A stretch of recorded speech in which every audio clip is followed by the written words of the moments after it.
बंधुओं, निवेदन करना चाहिए उस परात्पर प्रभु से हम सभी को, जिन्होंने हमें मानव देही प्रदान करके हमारे ऊपर बहुत बड़ी कृपा की है, बहुत बड़ा उपकार किया है। यदि हम किसी दूसरे शरीर में होते, यदि शरीर कोई दूसरा मिला होता, तो क्या भगवान की कथा हम रसपान कर सकते थे? मनुष्य योनि में भेजकर भगवान की सबसे बड़ी कृपा जीव मात्र के ऊपर होती है। इस मानव योनि में आने के बाद बस निवेदन करना चाहिए उन बांके बिहारी गिरिधारी से हम सभी को कि हे प्यारे, बस आपके चरणों में हमारी प्रीति बनी रहे, क्योंकि यदि तुम्हारे चरणों में हमारा प्रेम बना रहेगा, हमारी प्रीति बनी रहेगी, तो अवश्य ही एक ना एक दिन हमारे जीवन में आपकी प्राप्ति हो जाएगी। सुभद्रा जी ने यही तो निवेदन किया था कि कृष्ण त्वदीय पद पंकज पंजरान्ते अद्दैव में विशतु मानस राजहंस प्राण प्रयाण समय कफवात पित्तैः कंठावरोदन विधौ स्मरणं कुतस्ते। हे प्यारे, बस मेरा मन रूपी राजहंस आपके चरण रूपी पिंजरे में कैद हो जाए। आपके चरणों की प्रीति, आपके चरणों का अनुराग, आपके चरणों का प्रेम हमारे हृदय में बस बन जाए। मनः संधारये धिया, ऐसा निवेदन हम सभी को करना चाहिए। हे बांके बिहारी गिरिधारी, हो प्यार तुम्हारे चरणों में। नटवर मधुसूदन वनवारी, हो प्यार तुम्हारे चरणों में। ऐसा निवेदन अवभाव से हम सभी करें। सच्चे भक्त की यही प्यास होनी चाहिए, यही अरदास होनी चाहिए, यही मनोभाव होना चाहिए। आओ जरा इस पुष्पांजलि को हम भावांजलि को हम ठाकुर जी के श्री चरणों में समर्पित करें, और उसके बाद आज की कथा में हम सभी गोता लगाएं। आओ जरा भाव से ताली सेवा के साथ। हे बांके बिहारी गिरिधारी, हो प्यार तुम्हारे चरणों में। हे बांके बिहारी गिरिधारी, सभी गाएंगे भाव से। प्यार तुम्हारे चरणों में। हे बांके बिहारी गिरिधारी, हो प्यार तुम्हारे चरणों में। हे बांके बिहारी गिरिधारी, हो प्यार तुम्हारे चरणों में।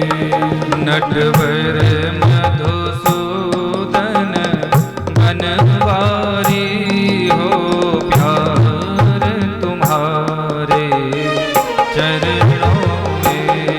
नटवर मधुसूदन बनवारी, गाइए भाव से, मीठी मीठी ताली सेवा के साथ। चरणों में।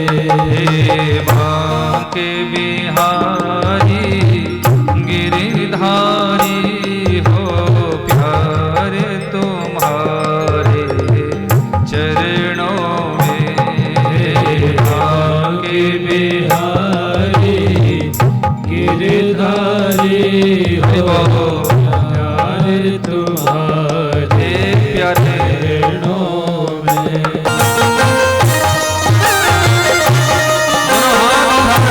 बिहारी लाल की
के मंदिर में आओ तुम, नस नस में श्याम समाओ तुम।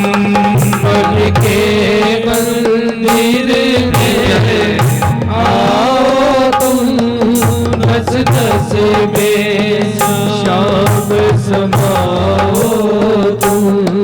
तुमरे हैं हमरे हो तुम, हो प्यार तुम्हारे चरणों में।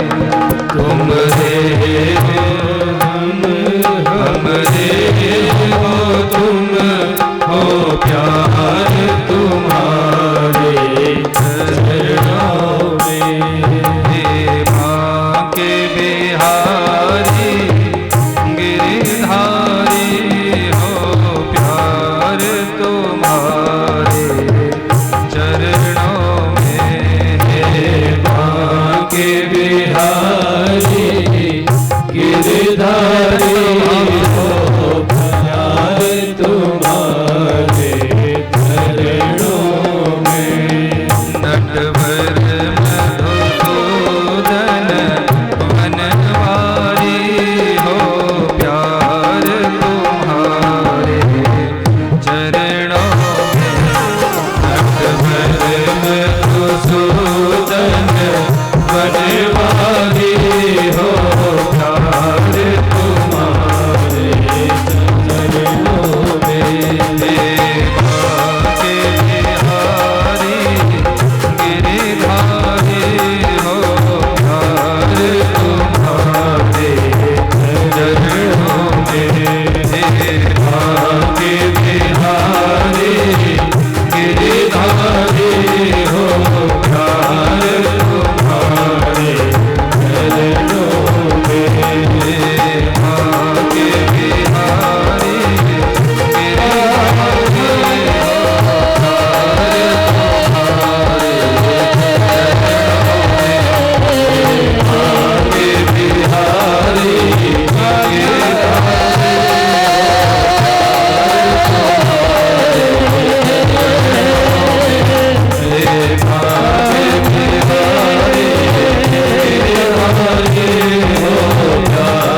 तुम्हारे चरणों में। के बिहारी मनक्रम वचन से जिस दिन तुम ईश्वर के बन जाओगे, ईश्वर तुम्हारे पीछे पीछे दौड़ेगा, क्योंकि अपने भक्तों के पीछे तो मेरा परमात्मा भी दौड़ता है। बोले भक्तवत्सल भगवान की। जिसके जीवन में भी भक्ति आई, भक्तमाल का यदि आप दर्शन करेंगे, हजारों भक्त ऐसे हैं जिन्होंने अपना सर्वस्व भगवान के पुण्य उछावर कर दिया। जब भक्ति जनित होती है फिर वो भक्ति ईश्वर को मिला देती है, ईश्वर तक मिलने की सामर्थ्य आपके अंदर जागृत करा देती है। लेकिन जीवन की भक्ति कैसी हो? तैल धारावत अविच्छिन्न भक्ति, वो टूटे ना। ये नहीं कि 10-20 दिन 2-4 वर्षों तक तो आपने भगवान के नाम की माला जपी और फिर लगे विचार करने की चमत्कार तो हुआ नहीं। ऐसी भक्ति नहीं होनी चाहिए। अटूट भक्ति, निस्वार्थ भक्ति। भक्ति में कोई स्वार्थ नहीं होना चाहिए। स्वार्थ के भाव से भक्ति करोगे तो तुम्हारी भक्ति अधूरी है, वो भक्ति पूर्ण नहीं होगा। निस्वार्थ भाव से मुझे भगवान से कुछ नहीं चाहिए, मुझे भगवान से भगवान चाहिए, ऐसे हमारे जीवन का मनोभाव होना चाहिए। भगवान से यदि कुछ मांगते हो तो शायद वही मिलेगा जितने तुमने मांगा है, पर भगवान से यदि भगवान को मांगोगे तो जीवन में वो सब मिलेगा जिसकी तुमने अपने जीवन में कभी कल्पना भी नहीं की होगी। निस्वार्थ भक्ति। प्रयागराज जी प्रकट हुए, भरत जी को प्रलोभन देना चाहते हैं कि प्रभु श्री राम के चरणों की भक्ति आपको क्यों चाहिए। तुम संपत्ति चाहते हो तो मैं संपत्ति दे सकता हूँ, राज्य चाहते हो तो राज्य दे सकता हूँ, वैभव चाहते हो तो वैभव दे सकता हूँ, जो तुम चाहोगे वो तुम्हें दे दूंगा। पर भरत जी ने तो निवेदन किया कि अर्थ न धर्म न काम रुचि, गति न चहूं निर्वाण, जन्म जन्म रति राम पद, यह वरदान ना। मुझे धर्म नहीं चाहिए, मुझे धन भी नहीं चाहिए, और यदि गति की बात कहें तो मुझे गति भी नहीं चाहिए, मोक्ष भी मुझे नहीं चाहिए। मुक्ति पाकर क्या करूं? मुझे तो जन्म जन्मांतरों तक प्रभु श्री राम के चरणों की भक्ति मिल जाए। मैं जब तक भी जीऊं तब तक, और जब तक भी इस धरती पर जन्म लेकर आऊं तब तक, उन जन्म जन्मों तक प्रभु श्री राम के चरणों की भक्ति मेरे हृदय में बनी रहे, बस ये मुझे चाहिए। यह निश्चल भक्ति, भक्ति के सामने कोई कीमत नहीं है। भक्ति तुम्हारी ऐसी है, अनमोल है। भक्ति को किसी वस्तु विषय के साथ आंकलन नहीं किया जा सकता, बराबरी नहीं की जा सकती। निश्चल भक्ति जीव के हृदय में बने तो ही हमारा जीवन सार्थक होता है। भक्त वत्सल भगवान की, मेरे परात्पर प्रभु की अद्भुत लीला सुखदेव स्वामी जी राजा परीक्षित से कहते हैं, राजन, जो जीव अपने जीवन में भगवान की भक्ति करता है उसी जीव का जीवन सार्थक है। भगवान अपनी स्वेच्छा से एको हम बहुत श्यामा, मैं एक से अनेक हो जाऊं, ऐसा भाव भगवान के अंदर जब जागृत होता है तो परमात्मा अपनी स्वेच्छा से जल को प्रकट करते हैं, और उसी जल के बीच में मेरे गोविंद अपना निवास स्थान बनाते हैं। नार कहते हैं जल के लिए और अयन कहते हैं निवास स्थान के लिए। क्षीर सागर के बीच में जिनका निवास स्थान है वो नारायण है। बोले नारायण भगवान की। नारायण महाप्रभु की नाभि से कमल का प्रादुर्भाव, और उसी कमल के ऊपर नारायण महाप्रभु ने ब्रह्मा जी की सृष्टि की। ब्रह्मा जी से कहा कि आप आगे सृष्टि का निर्माण करो। ब्रह्मा जी ने फिर अपनी परात्पर प्रभु की सदप्रेरणा से सृष्टि निर्माण को आगे बढ़ाया। मन से मानस पुत्रों को उत्पन्न किया, दक्ष नारद आदि पुत्रों को उत्पन्न करके शाश्वत भक्ति उनके हृदय में जनित कराई। और सृष्टि क्रम में प्रभु ने अपने वास्तविक रूप का दर्शन ब्रह्मा जी को कराया और कहा कि मैथुनी सृष्टि से ही तुम आगे सृष्टि बना सकते हो। तो मैथुनी सृष्टि का निर्माण ब्रह्मा जी ने किया है। अपने दाहिने भाग से मनु महाराज को उत्पन्न किया और अपने बाएं भाग से शतरूपा को उत्पन्न किया। इस धरती का आदि युगल जोड़ा मनु और शतरूपा। बहुत से लोग कहते हैं कि हमारे पूर्वज बानर थे।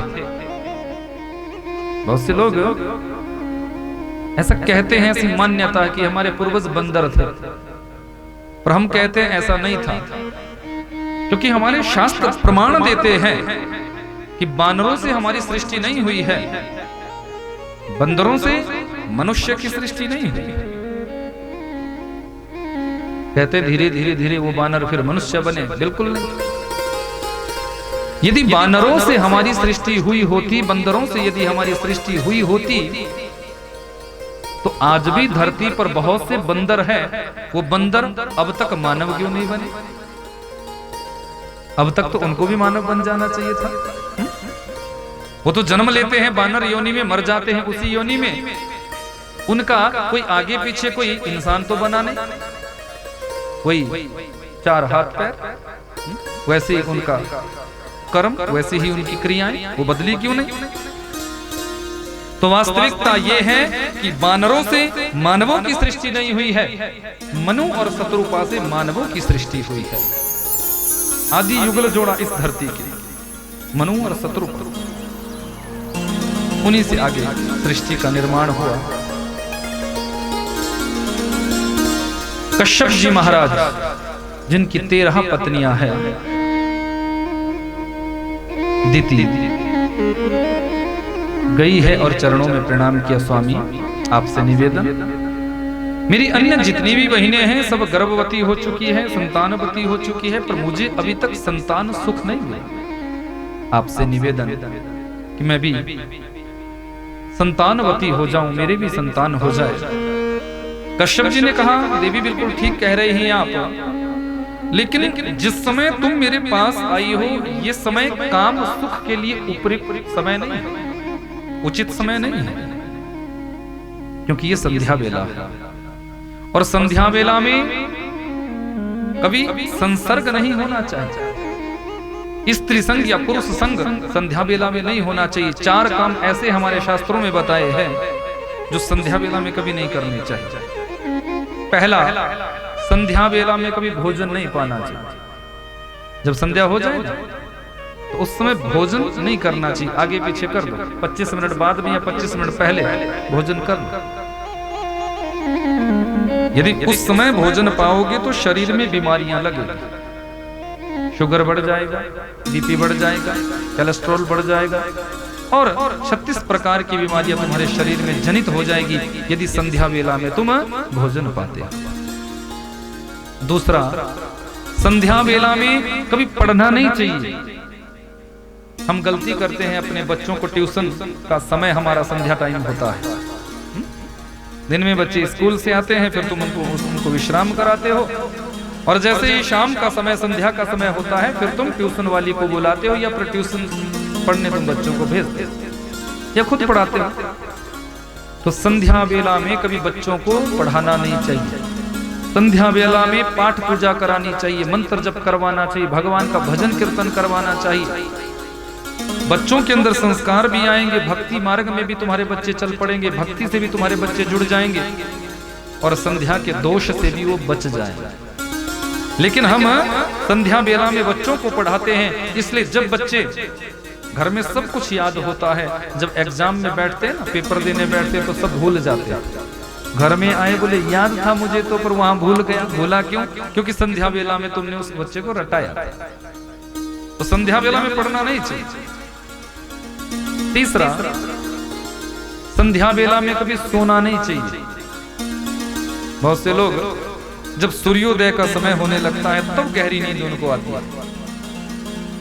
सूर्योदय चास्तमिते शयानम जहाति लक्ष्मी यदि चक्र पाणी।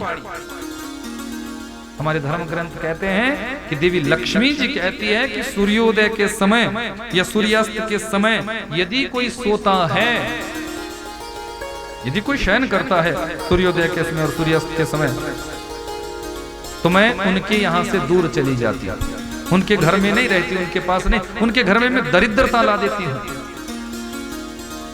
और यदि ये अवगुण, विचार करना, यदि ये अवगुण चक्र पाणी, पाणी मैंने हाथ और चक्र मैंने सुदर्शन चक्र। कौन है सुदर्शन चक्रधारी? बोलो जोर से। सुदर्शन चक्रधारी कौन है? मेरे नारायण। तो देवी लक्ष्मी जी जिनसे अत्यधिक प्रेम करती है, जिनके बिना एक पल भी देवी लक्ष्मी नहीं रहती, देवी लक्ष्मी जी का ये एहलाद है कि यदि ये अवगुण मेरे नारायण के अंदर भी आ जाए तो मैं उनका भी त्याग कर सकती हूँ, उनको भी छोड़ सकती हूँ। थोड़ा विचार करना इस बात पर।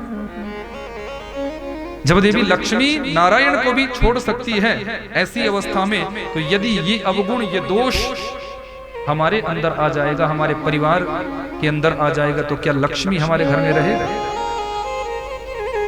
बोलो, नहीं रहेगी ना। निर्धन हो जाओगे, दरिद्र हो जाओगे, गरीब बन जाओगे। और चाहते हो कि धर्म हम करें तो संपन्नता अनिवार्य है। धन होगा तभी तो धर्म कर सकते हो।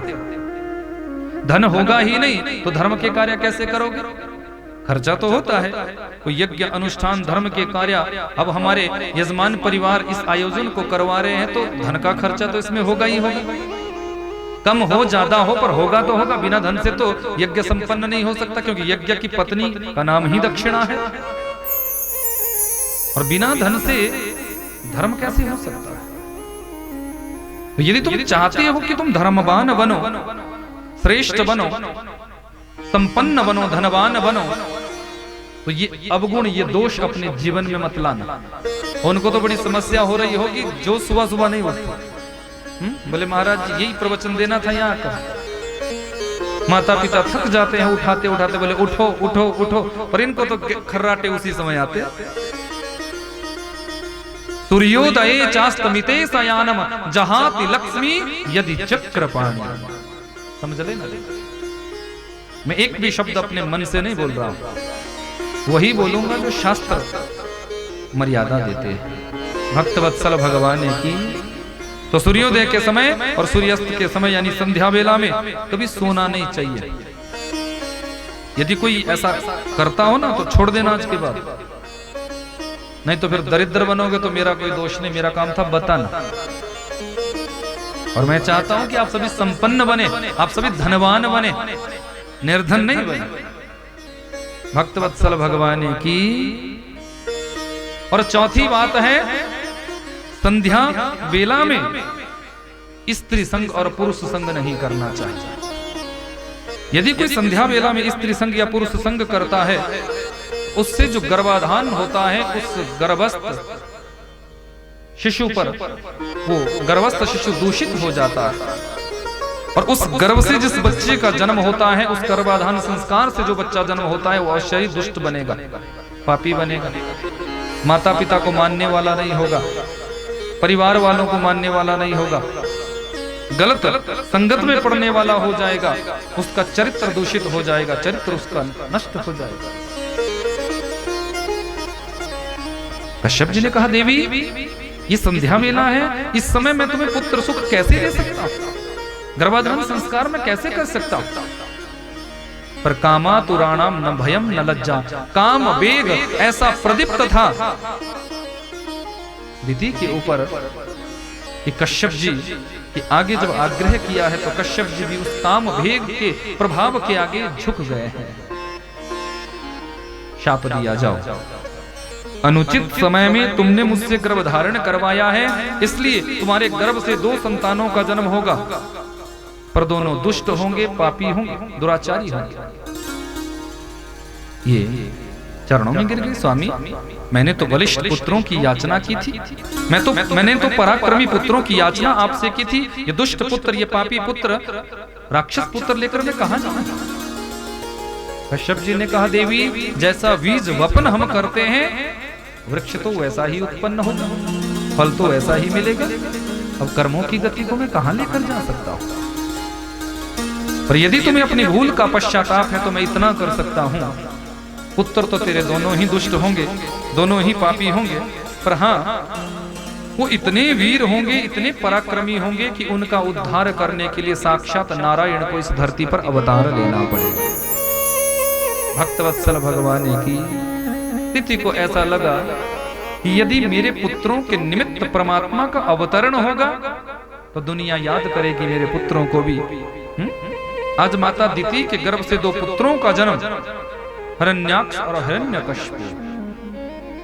हिरण्याक्ष अहंकार का प्रतीक है, अभिमान का प्रतीक है, बल की अधिकता है, पर अपने बल का दुरुपयोग किया है। जीवन में अपनी अधिकता का कभी दुरुपयोग मत करना। कोई भी अधिकता यदि तुम्हारे जीवन में तुम्हारे पास है तो उस अधिकता का दुरुपयोग मत करना, क्योंकि जिसने अपने जीवन में अपने जीवन की अधिकता का दुरुपयोग किया है, वो गिरा है, नष्ट हुआ है, उसे कोई बचा नहीं सकता। अपने बल का दुरुपयोग किया है, सोचा कुछ ऐसा करो जो बिल्कुल हटकर हो, दुनिया से बिल्कुल अलग हो, तो बल तो अधिक था, तो पूरी पृथ्वी को एक गेंद की तरह हाथ में उठाया है। सोचो कितना बड़ा वीर होगा, कितना बड़ा शक्ति संपन्न होगा ये हिरण्याक्ष। जैसे आप गेंद को हाथों में उठाते हो ना, ऐसे इसने पूरी पृथ्वी को ही उठा लिया और उस पृथ्वी को रसातल में जाकर मलकोटे में छुपा कर आ गया। जब पृथ्वी रसातल में गई है तो धरती के जीव तड़फने लगे हैं। देवता लोग ब्रह्मा जी के पास गए, हे ब्रह्मदेव अनर्थ हो गया, पृथ्वी की व्यवस्था बिगड़ गई, क्योंकि उस दुष्ट हिरण्याक्ष ने पृथ्वी को रसातल में छुपा दिया है। ब्रह्मा जी ने कहा मुझे थोड़ा परमात्मा से बात करने दो। आंख बंद की, ध्यान लगाया, एक छींक ब्रह्मा जी को आई है और ब्रह्मा जी की नासिका से एक मलकण नीचे गिरा है और देखते ही देखते उसी मलकण से एक श्वेत शुकर का प्राकट्य होता है, जिन्हें हम 12 भगवान कहते हैं। बोले 12 भगवान की। मेरे 12 भगवान का प्रकटीकरण ब्रह्मा जी ने प्रणाम किया है। प्रभु आप जाकर पृथ्वी को स्वस्थान स्थापित करें। देखो परमात्मा यहाँ 12 बनकर आए हैं, शुकर बनकर आए हैं। अपने भक्तों का रक्षण करने के लिए भगवान शुकर भी बन जाते हैं। शुकर क्यों बने? बोले सा गंधवती पृथ्वी, पृथ्वी के अंदर जो गंध गुण है वो विशेष है। पृथ्वी के अंदर गंध गुण अधिक है, इसलिए 12 की जो घ्राण इंद्रिय होती है, सूंघने की जो क्षमता होती है वो बहुत तीव्र होती है। और दूसरी बात, 12 भगवान जो शुकर का जो नथुना होता है, नथुना समझते हो, पूरी शक्ति शरीर की, जैसे हाथी की शक्ति हाथी की सुंड में होती है, ऐसे ही शुकर की शक्ति उसके नथुने में होती है, उसके नथुने। तो भगवान जानते हैं कि मैंने पृथ्वी को लाना है, और कहां से? मलकोटे से, रसातल से मुझे पृथ्वी को लाना है। इसलिए मेरे परात्पर प्रभु 12 बनकर आए हैं और रसातल में प्रवेश किया है और वहां से पृथ्वी को अपने नथुने के ऊपर लेकर आ रहे हैं। यहां से उड़ते हुए आ रहे थे नारद जी। अब धरती तो थी नहीं जो पैदल चलते, तो पहले का विचित्र विज्ञान, उड़ते हुए नारद जी आ रहे हैं और वहां से उड़ते हुए हिरण्याक्ष आ रहे, दोनों की भेंट। हिरण्याक्ष कहने लगा नारद जी कहां जा रहे हो? बोले बस मैं तो त्रिभुवन में नारायण नारायण प्रभु का नाम ही जपता रहता हूं। मेरे सामने तुम आए हो तो मुझे तो युद्ध करने की बड़ी प्रबल इच्छा मेरी भुजाओं में है। कई दिनों से खुजली हो रही है कि मैं किसी के साथ लड़ूं। अब नारद जी ने कहा कि ये युद्ध करना मेरे बस की तो बात नहीं, मैंने तो कभी किया ही नहीं। मैं तो भजन करता रहता हूं, क्योंकि संत युद्ध नहीं करता, संत भटके हुए को सन्मार्ग दिखाता है, ये संत का कार्य है। बोले युद्ध करना तो मुझे आता नहीं। अब हिरण्याक्ष कहने लगा पर मेरी तो युद्ध करने की इच्छा है। बोले हे दैत्यराज, यदि तुम्हारी युद्ध करने की इच्छा है तो तुम चिंता मत करो, मैं व्यवस्था बनाऊंगा, तुझे रास्ता दिखाऊंगा। मेरे सामने तू आया है तो तुझे रास्ता दिखाऊंगा। सुनो, जाओ, जिस पृथ्वी को तुम रसातल में छुपा कर आए थे, उसी पृथ्वी को एक शुकर, एक 12 अपने नथुने के ऊपर लेकर बाहर आ रहा है। उनके साथ जाकर युद्ध करो, तुम्हारी भुजाओं की खुजली ऐसी मिटेगी कि जीवन में दोबारा खुजली होगी ही नहीं। भक्त वत्सल भगवान ने की मार्ग बता दिया। नारद जी जानते हैं कल्याण वही होगा, पर सच्चा संत वही होता है जो भटके हुए को मार्ग बता दे, उनका कल्याण निश्चित करा दे, वो सच्चा संत है।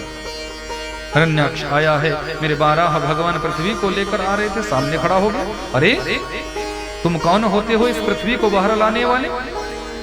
कौन होते हो तुम इस पृथ्वी को बाहर लाने वाले, जिसको मैंने रसातल में छुपाया था, मलकोटे में छुपाया था, तुम उसे बाहर लेकर आए क्यों?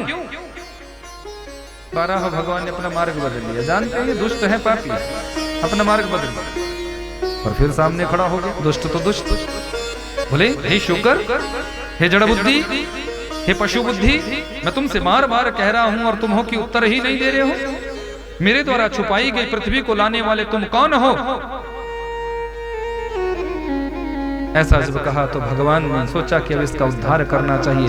मुष्टिका का एक प्रहार इसके वक्ष स्थल पर किया है और वही रुधिर वमन करता हुआ ये धराशायी हो गया है। भक्त वत्सल भगवान ने की हिरण्याक्ष का उद्धार किया। अहंकार रूपी, अभिमान रूपी हिरण्याक्ष को तो प्रभु मार चुके हैं, और जैसे ही पृथ्वी को ले जा रहे थे उसी समय पृथ्वी के अंदर अभिमान रूपी, अहंकार रूपी हिरण्याक्ष जनित हो गया। पृथ्वी सोचने लगी मैं जरा सी रसातल में क्या गई, और भगवान का भी मेरे बिना काम नहीं चला। देखो भगवान को शुकर बनना पड़ा, शुअर बनना पड़ा मेरे लिए, अभिमान हो। और भगवान का ये एहलाद है, ये प्रतिज्ञा है कि परमात्मा अपने भक्तों के अंदर कभी अभिमान नहीं रहने देते, अहंकार नहीं रहने देते। जैसे ही पृथ्वी को ला रहे थे, भगवान ने सोचा धरणी का अभिमान तोड़ना होगा, तुरंत श्रीधाम वृंदावन का दर्शन कराया। सुंदर वृंदावन का दर्शन, पक्षी कलरव कर रहे हैं, कोयल कूकू कर रही है, मोर मिहू मिहू कर रहे हैं, भंवरे गुंजन कर रहे हैं, पवित्र यमुना का वो भाव गुंजित हो रहा है, यमुना सारंग भाव से बह रही है। ऐसा मनोरम दृश्य वृंदा का वो वन, कि वृंदावनम गोवर्धनम यमुना पुलिनानि च वीक्षासीदुत्तमा प्रीति राम माधवयो। वृंदावनम गोवर्धनम यमुना पुलिनानि च। अद्भुत भाव जब देवी पृथ्वी ने देखा है तो देवी पृथ्वी आश्चर्य में डूबकर कहती है, प्रभो मैं तो आपकी दाढ़ों पर हूं, मैं तो आपको नथुने के ऊपर हूं, फिर ये पृथ्वी का भूभाग कहां से आ गया, ये टुकड़ा कहां से आ गया? भगवान ने कहा, हे धरणी, ये तेरा हिस्सा नहीं, ये तेरा भाग नहीं, ये तो मेरा शाश्वत गोलोक धाम का भाग वृंदावन है। और ये श्रीधाम वृंदावन कोई तेरा हिस्सा नहीं है, कोई तेरा टुकड़ा नहीं है। बंधु ये सत्य है कि ब्रजभूमि इस धरती का हिस्सा नहीं है। ये तो जब किशोरी जी को भगवान ने निवेदन किया कि हे किशोरी जी, धरती के जीवों का कल्याण करने के लिए आप धरती पर जाओ, तो किशोरी जी ने निवेदन किया है कि जहां वृंदावन नहीं है, जहां यमुना नदी नहीं है, जहां गिरिराज पर्वत नहीं है, वहां मैं कैसे जा सकती हूं? तो मेरे परात्पर प्रभु ने ये सारी व्यवस्था किशोरी जी को प्रसन्न करने के लिए धरती पर स्थापित की। गोलोक धाम का वो भाग इस धरा पर स्थापित किया और किशोरी जी को प्रसन्न किया है। ये तो मेरे गोलोक धाम का ही भाग है। वृंदावन के प्रति हमारा एक आनंद होना चाहिए, एक अनुराग होना चाहिए, एक प्रेम होना चाहिए। ब्रज की धरा कोई साधारण धरा नहीं है। जो ब्रजभूमि पर जाता है, व्रज का दर्शन करता है और ब्रज भूमि पर जाकर अन्नदान करता है, भगवान की कथा सुनता है, भगवान का दर्शन पाता है, उसका तो कहना ही क्या। श्रीमद् भागवत में ऐसा वर्णन आता है कि देवताओं से भी ऊंचा उसका वैभव हो जाता है जो ब्रज की पावन धरा का दर्शन करता है, वहां परमात्मा का नाम लेता है। कि वहां तो हर एक रजकण से मेरे किशोरी जी का नाम ही निकलता है। एक एक पत्ता पत्ता, एक एक कण कण, एक रिक्शे वाला भी राधे राधे बोलेगा। ये नहीं कहेगा कि भैया साइड हो जा, नहीं, क्या कहेगा, अरे भैया राधे राधे। ये वृंदावन के वृक्ष को मर्म न जाने को, डाल डाल अरुपात पात से श्री राधे राधे हो। जोर से मेरे बारह भगवान ने अपने शरीर को झाड़ा है। जैसे ही शरीर को झाड़ा है, मेरे बारह भगवान के शरीर से कुछ रोमकूप, शरीर के कुछ बाल धरती के ऊपर गिरे हैं, यत्र तत्र दूर दूर गिर गए। जहां जहां मेरे बारह भगवान के बाल गिरे हैं, वहीं वहीं पर कुशा का निर्माण हो गया है।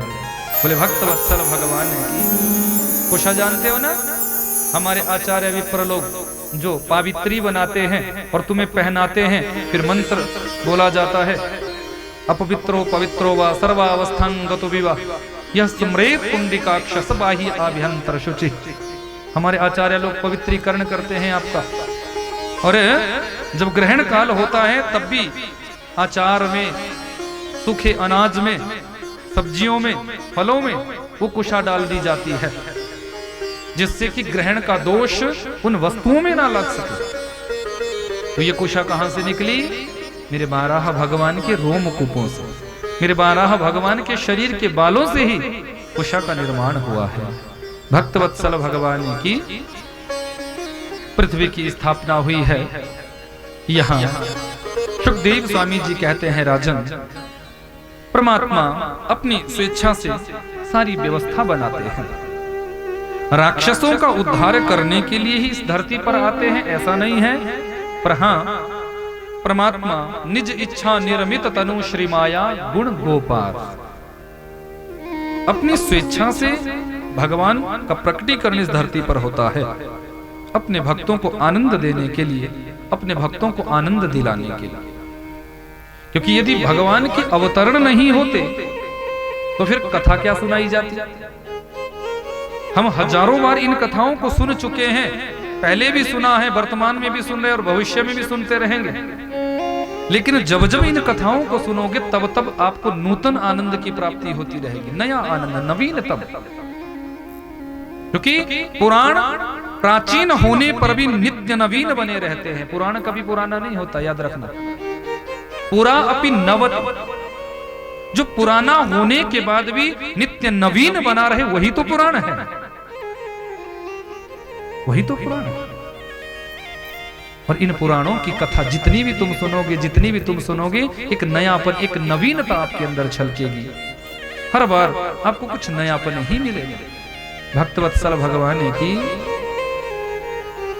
भक्तवत्सल भगवान की विशेषता, अपने भक्तों को आनंद देने के लिए इस धरती पर उनका प्रकटीकरण होता है।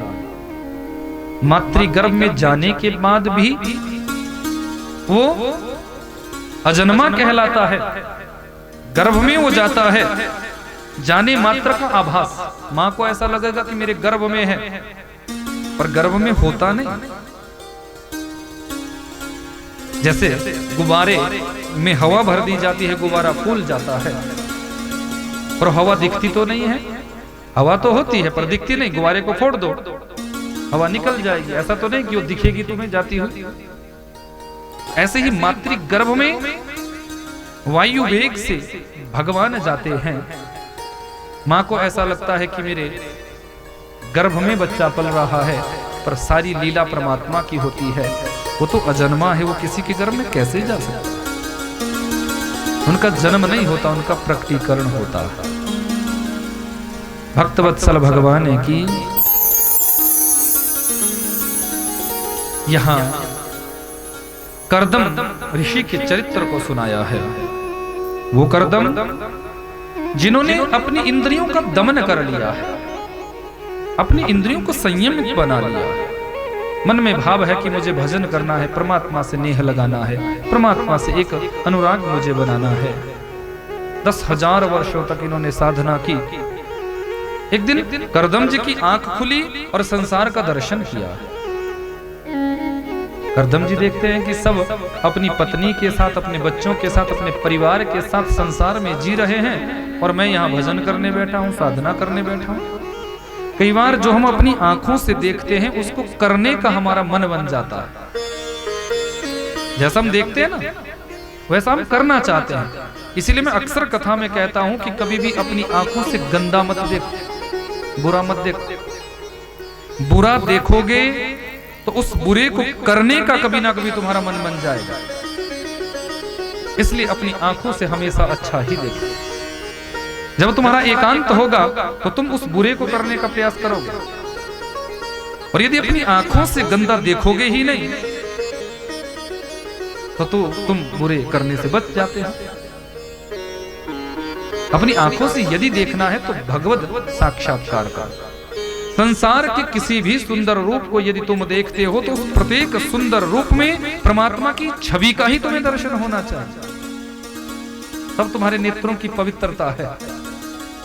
और यदि आंखों से तुम दूषित हो जाओगे, मन भाव विचार, जैसे तुमने आंखों से गंदा देखा, विचार कलुषित हुए, तुम्हारा मन भाव विचार सब दूषित हो जाता है। यमलार्जुनों ने भगवान से यही निवेदन किया था कि वाणी गुणानुकथने श्रवणो कथाया हस्तौ च कर्म सुमनः स्तव पादयोर्नः स्मृत्या शिरास्तव निवास जगत प्रणामे दृष्टि सतां दर्शने स्तुववत्तनूना प्रभु हमारी दृष्टि इतनी श्रेष्ठ बन सके, हमारी नजरें ऐसी पवित्र बन सके कि हम संसार के किसी भी सुंदर रूप का यदि दर्शन करें तो संसार के उस प्रत्येक सुंदर रूप में हमें आपकी ही छवि का साक्षात्कार होना चाहिए। जैसा तुम देखोगे उसको करने का प्रयास करो। आज करदम जी ने संसार को देखा, मन कलुषित हुआ, मन में विचार आया कि मुझे भी गृहस्थी बसानी चाहिए, मेरा भी गृहस्थ होना चाहिए, मेरा भी परिवार होना चाहिए। अब साधना करने बैठे, पर अब संकल्प क्या है? गृहस्थी बसाने का। संकल्प क्या है? विवाह करना। भगवान कहते हैं कि चलो ठीक है, तू मेरी भक्ति कर, संकल्प तेरा कोई भी हो मैं उसको पूरा करूंगा। मेरे परात्पर प्रभु आए हैं, उठो करदम, मैं तुम्हारी साधना से प्रसन्न हुआ हूं, मांगो तुम क्या मांगना चाहते हो। भगवान तो सब जानते हैं, पर फिर भी पूछा, करदम जी के मुख से सुनना चाहते हैं। करदम जी ने निवेदन किया, प्रभु, क्योंकि जब परमात्मा का साक्षात्कार हो जाता है तो फिर मांगने की इच्छा नहीं रहेगी। हम कब तक मांगते हैं? जब तक भगवत साक्षात्कार नहीं हो। जिस दिन तुम्हारे जीवन में परमात्मा की पूर्ण कृपा हो जाएगी, जिस दिन तुम्हारे जीवन में परमात्मा का साक्षात्कार हो जाएगा, उसके बाद फिर तुम्हारे हृदय में मांगने का भाव नहीं रहेगा। यह भाव तब तक जनित रहता है जब तक परमात्मा का साक्षात्कार नहीं हो। जिस दिन पूर्ण भक्ति भगवान की हृदय में अवतरित हो जाएगी, जागृत हो जाएगी, उस दिन के बाद तुम फिर संसार की ये मांगे सब छूट जाती है, फिर मांगने का भाव नहीं रहता। भगवान सामने प्रकट हुए तो करदम जी ने निवेदन किया, प्रभु आपके दर्शनों की इच्छा थी, वो हो गए, अब कुछ चाहिए नहीं। पर भगवान तो जानते हैं कि जब मेरा साधना इसने प्रारंभ की थी, मन में संकल्प था विवाह रचाने का, और जिस संकल्प के लिए इसने मेरी साधना की है वो संकल्प तो मुझे पूरा करना है। करदम, मैं तुम्हारा रिश्ता पक्का करके आ चुका हूं। भगवान की ये थोड़ी भी थे, भगवान भी मन की ले रहे थे कि मन में क्या चल रहा है। कई बार हम कुछ बातें बोल नहीं पाते, प्रकट नहीं कर पाते, पर मन में तो भाव होता है। तो भगवान ने भी कहा कि मैं तुम्हारा रिश्ता पक्का करके आ गया हूं, और मुझे पता है कि शादी करने के लिए ही, विवाह करने के लिए ही, गृहस्थी बसाने के लिए तूने मेरी साधना प्रारंभ की थी। अब करदम जी को स्मृति हुई। करदम जी ने सोचा कि साधना तो इसीलिए की थी। अच्छा प्रभु, सचमुच मेरा रिश्ता पक्का करके आगे? बोले हाँ, वैसे मन तो था नहीं, पर यदि आपने रिश्ता पक्का कर ही दिया है तो प्रभु जरूर शादी कर लूंगा। पर देखो भक्ति की पराकाष्ठा, साधना संपन्न यदि तुम्हारा जीवन है तो तुम किसी भी परिस्थिति में गिर नहीं सकते। यदि तुम साधक हो, भगवान की भक्ति करते हो, तो भले ही तुम गृहस्थ में रहो, पत्नी के साथ रहो, पति के साथ रहो, बच्चों के साथ रहो, तुम गिर नहीं सकते, तुम्हारी भक्ति छूट नहीं सकती। करदम जी ने जब ऐसा कहा तो भगवान ने कहा कि करदम, मैं तुम्हारा रिश्ता पक्का करके आ चुका हूं। करदम में भी तुरंत आगे बात कह दी है कि प्रभु ठीक है, यदि आपकी ऐसी इच्छा है तो मैं विवाह करूंगा, पर मेरा आपसे निवेदन है कि आपको मेरे यहाँ बेटा बनकर आना पड़ेगा। गृहस्थी में जाऊंगा जरूर, शादी करूंगा जरूर, पर आपको मेरे यहाँ पुत्र बनकर आना पड़ेगा, बेटा बनकर आना पड़ेगा। वो गृहस्थ कितना सुंदर होगा जिसमें भगवान बेटा बनकर आ जाए। भाव लाना जरा अपने। भगवान ने कहा, जाओ करदम, मैं तुम्हारी साधना से इतना प्रसन्न हूं कि मैं तुम्हारे यहाँ पुत्र बनकर आऊंगा। करदम जी ने कहा, प्रभु जिस दिन आप मेरे यहाँ पुत्र बनकर आ जाएंगे उसी दिन अपनी गृहस्थी का मैं त्याग कर दूंगा, उसी दिन अपनी गृहस्थी को छोड़ दूंगा। तब तक गृहस्थी में रहूंगा जब तक आप बेटा बनकर नहीं आते। जैसे ही आप पुत्र बनकर आएंगे अपनी गृहस्थी का त्याग कर दूंगा। भगवान ने कहा, जा तो एक बार गृहस्थी में जा तो सही, फिर मुझे देखना है कि तुझे कब तक मुझे वहां रखना। हे करदम जी, मनु महाराज अपनी पत्नी शत्रुपा और अपनी पुत्री देवहूति के साथ आएंगे, मना मत करना। मैंने तुम्हारे लिए देवहूति का चयन किया है, तुम उसे पत्नी रूप में स्वीकार करना और इसी में तुम्हारे जीवन की व्यवस्था होगी। भगवान आशीर्वाद देकर चले गए। यहाँ से मनु और शत्रुपा अपनी पुत्री देवहूति का हाथ पकड़कर आए हैं। करदम जी ने विचार किया कि यदि देवहूति मेरे लिए स्त्री रूप में मुझे प्राप्त होनी है तो पहले मुझे उसका परीक्षण करना चाहिए। 3 आसन सामने बिछाए हैं, एक होने वाले ससुर के लिए, एक होने वाली सासू जी के लिए और एक होने वाली पत्नी के लिए। मनु और शत्रुपा तो आसन पर बैठे हैं, पर देवहूति विचार करती है यदि मेरे पति मुझे आसन दे रहे हैं तो कहीं ना कहीं मर्यादा भंग हो रही है। पति का स्थान बड़ा ऊंचा है, मुझे उनको आसन देना चाहिए, वो मुझे आसन दे रहे हैं। यदि मैं इस आसन पर बैठती हूं तो अवश्य ही मर्यादा भंग होती है, और यदि मैं इस आसन का तिरस्कार करती हूं तो कहीं इन्हें ऐसा ना लग जाए कि इतने बड़े सम्राट की बेटी है, अभिमान है, अहंकार है, मेरे दिए हुए आसन को भी त्याग दिया, छोड़ दिया। तो देवहूति इस आसन पर बैठी नहीं है, पर देवहूति ने इस आसन का त्याग भी नहीं किया है, अपना दाहिना हाथ इस आसन पर रख दिया है। भक्तवत्सल भगवान की करदम समझ गए जिस स्त्री के अंदर इतनी मर्यादा है अवश्य ही ये सहधर्मिणी बनाने योग्य है। गंधर्व रीति से करदम देवहूति का पाणी ग्रहण संस्कार हुआ। माता पिता यहां से गए, करदम जी ने देवहूति का हाथ पकड़ा और कुटिया में प्रवेश कराया। देवी, आज के बाद ये कुटिया तुम्हारी, इसे सजाओ संवारो जैसा तुम्हारा मन बने, ये तुम्हारी है। प्रत्येक पति का ये कर्तव्य होता है कि जिस स्त्री के साथ वो विवाह करे तो माता पिता की आज्ञा से, माता पिता के आशीर्वाद से अपने जीवन की सारी संपत्ति वो पत्नी को बताए। कम से कम अपनी पत्नी, क्योंकि वो सहधर्मिणी है, वही इस संसार से तुम्हें पार उतारेगी। तो पत्नी को पता होना चाहिए तुम्हारे जीवन के हिसाब किताब, ये क्या तुम कमाते हो, क्या तुम खर्चते हो, क्या तुम करते हो, कितना धर्म करते हो, कितना पाप करते हो। पत्नी को बताओगे तो कहीं ना कहीं वो तुम्हें गिरने से बचाएगी, और पत्नी से छुपाओगे तो तुम गिरते चले जाओगे। धर्म करो उसको भले ही मत बताओ, पर यदि पाप तुमसे होता है तो उसको जरूर बताओ।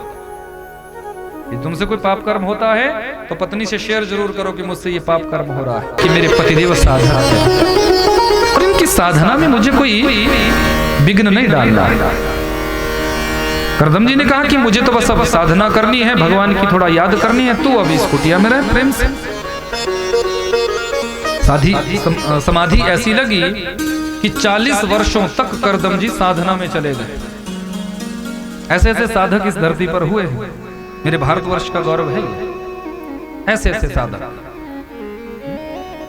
सुखदेव जी जब भगवान की कथा सुनाते थे और जब कहते थे राधे, इतना कहने मात्र से सुखदेव जी की समाधि लग जाती थी।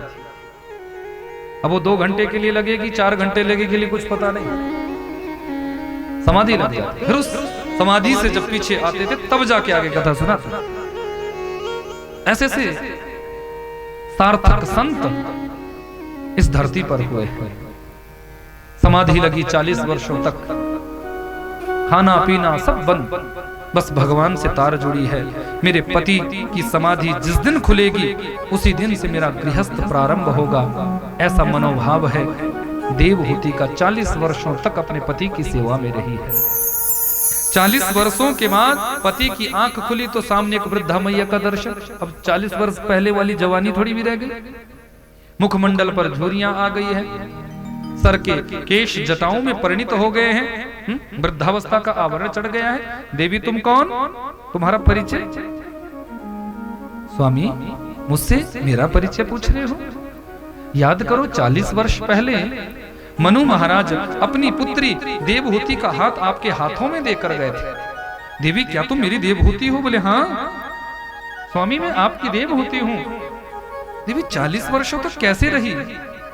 स्वामी आपकी साधना का ये प्रतिफल है कि 40 वर्ष मेरे जीवन के कैसे व्यतीत हो गए मुझे पता ही नहीं चला। नेत्र सजल हो गए करदम जी के कि 40 वर्षों तक बिना विघ्न किए मेरी साधना का सहयोग किया है, इसे इसके जीवन का सुख अवश्य मिलना चाहिए। देखते ही देखते संकल्प मात्र से ही एक 9 मंजिला महल खड़ा हो गया।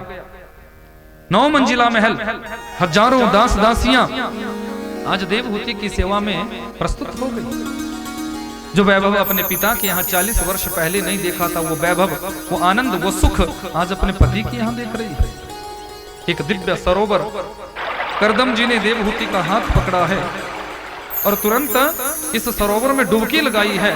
जैसे ही सरोवर से बाहर निकले हैं, करदम जी हो गए हैं 25 वर्ष के और देवहूति हो गई है पूरे 21 वर्ष की। भक्तवत्सल भगवान की यहीं से करदम देवहूति का गृहस्थ प्रारंभ हुआ है। शर्त थी कि जिस दिन परमात्मा पुत्र बनकर आ जाएंगे उसी दिन गृहस्थ का त्याग करूंगा। पर यहां मेरे परात्पर प्रभु ने पहले अनसुईया आदि नव कन्याओं का जन्म करदम जी के यहाँ करवाया है। अत्रि आदि ऋषियों के साथ करदम जी ने उनकी शादी करवाई, उनका ब्याह करवाया। 10वीं संतान के रूप में आज साक्षात मेरे नारायण कपिलदेव बनकर आए हैं। बोलिए कपिलदेव भगवान की। करदम जानते हैं कि ये परब्रह्म है, परमात्मा है, पुत्र बनकर मेरे यहाँ आए हैं। इस रहस्य को जानते हैं। कपिलदेव भगवान का सुंदर दर्शन पाया, 4 परिक्रमाएं दी है। नारायण की 4 परिक्रमा होनी चाहिए। परिक्रमाओं का भी विधान हमारे शास्त्रों में है। एकाचंडया, भगवती की एक परिक्रमा, माता के मंदिर में जाओ, चाहे मनसा माता हो, चाहे दुर्गा माता हो, चाहे नैना माता हो, चाहे सिद्धिदात्री हो, जो भी माता हो, उसके मंदिर में जाओ तो एक परिक्रमा देने का विधान है। एक परिक्रमा देनी चाहिए। और रवे सप्त, सूर्य भगवान की 7 परिक्रमा देने का विधान है। 7 बार न घूम सको, चक्कर आता हो, एक बार घूमो और 6 बार ऐसे ऐसे हाथ करो, 7 परिक्रमा देने का फल मिल जाएगा। और तीसरा कार्य विनायक, 3 परिक्रमा, गणेश जी की पूजा में 3 परिक्रमाओं का विधान। जब गणेश जी का तुम पूजन अर्चन करो तो 3 परिक्रमाएं देनी चाहिए। और नारायण भगवान की 4 परिक्रमाएं, 24 अवतारों में कोई भी अवतार हो, राम जी हो, कच्छप जी हो, मत्स्य हो, नरसिंह हो, बाराह हो, कृष्ण जी हो, ठाकुर जो भी हो, मेरे गोविंद का जहां भी मंदिर हो, जहां भी मूर्ति हो, वहां 4 परिक्रमा देने का विधान। और शिवस्य अर्ध परिक्रमा, भगवान शंकर जी के मंदिर में यदि आप जाओ तो वहां आधी परिक्रमा देने का ही विधान है। जलाधारी को लांघते नहीं, उत्तर की ओर जो जलाधारी का मुख होता है उसको लांघा नहीं जाता। ये परिक्रमाओं का विधान है। तो यहां कपिल देव जी ने भी, कपिल देव जी की आज करदम जी ने 4 परिक्रमाएं दी है और उस झांकी को अपने हृदय में बसाया और पत्नी से कहा, देवी इसको साधारण बेटा नहीं समझना, ये साक्षात परब्रह्म है, परमात्मा है। पर माँ को कोई ये बोल दे तो माँ को जल्दी समझ नहीं आएगा। माँ तो कहेगी मेरा बेटा है। बोले मैं तो चला अब जंगल में, तुम अपने पुत्र के साथ रहो। यहां से निर्गुण ब्रह्म की साधना करने के लिए करदम जी निकले हैं। समय व्यतीत हुआ, माता देवहूति कपिल देव जी के साथ रहती है। कपिल देव जी थोड़ा बड़े हुए तो आज माता देवहूति की समस्त इंद्रियां अपनी अपनी ओर उन्हें खींचने लगी है। चित्तवृत्तियां अशांत हुई, मन भटकाव में आया। माता देवहूति को आज पति के द्वारा कही गई बात का स्मरण हुआ है कि मेरे पतिदेव जब गए थे तो ये कहा था कि ये साधारण बेटा नहीं, ये साक्षात नारायण है, ये परब्रह्म है, परमात्मा है। तो यदि नारायण ही मेरे यहाँ पुत्र बनकर आया है तो मुझे बाहर क्यों भटकना? बेटा बनकर यदि प्रभु आए हैं तो क्यों ना मैं इनकी ही शरणागति में जाऊं। आज सुंदर सी छोटी सी व्यास गादी माता ने लगाई है और उस व्यास गादी पर कपिल देव जी को विराजमान कराया, चरणों में प्रणाम किया। कपिल देव जी ने कहा, माँ या उल्टी गंगा का प्रवाह काय को कर रही हो? आप मेरी माँ हैं, मुझे आपको प्रणाम करना चाहिए, आप मुझे प्रणाम कर रही हैं। माता देवहूति ने कहा, हे कपिल देव जी, जो मुझे बहुत पहले कर देना चाहिए था वो मैं आज विलंब से कर रही हूं। मैं जानती हूं आप परब्रह्म है, परमात्मा है। और मेरे मन में आज 2 प्रश्न उत्पन्न हुए हैं। पहला प्रश्न कि मैं अपनी इन इंद्रियों को वश में कैसे करूं? मुझे समस्त इंद्रियां अपनी अपनी ओर खींच रही है। और मेरे जीवन का दूसरा प्रश्न कि बंधन मन का होता है, आत्मा का होता है, शरीर का होता है, बंधन किसका होता है? बंधन किसका होता है? तो कपिल देव जी मुस्कुराए, मैया वैसे तो आप परम विदुषी हैं, परम ज्ञानवती है आप मां, लेकिन फिर भी यदि मेरे ही श्रीमुख से आप जानना चाहती हैं तो जितना मैंने जाना है उतना मैं आपको जरूर बताऊंगा। आपने पहला प्रश्न निवेदन किया कि इंद्रियों को वश में कैसे किया जाए, तो मां सुनो मैया, इन इंद्रियों को वश में करने का पहला तरीका है संयम। कि निर्वीणाम नितराम भूमन सदिंद्रिया तर्षणा येन संभाव्यमानेन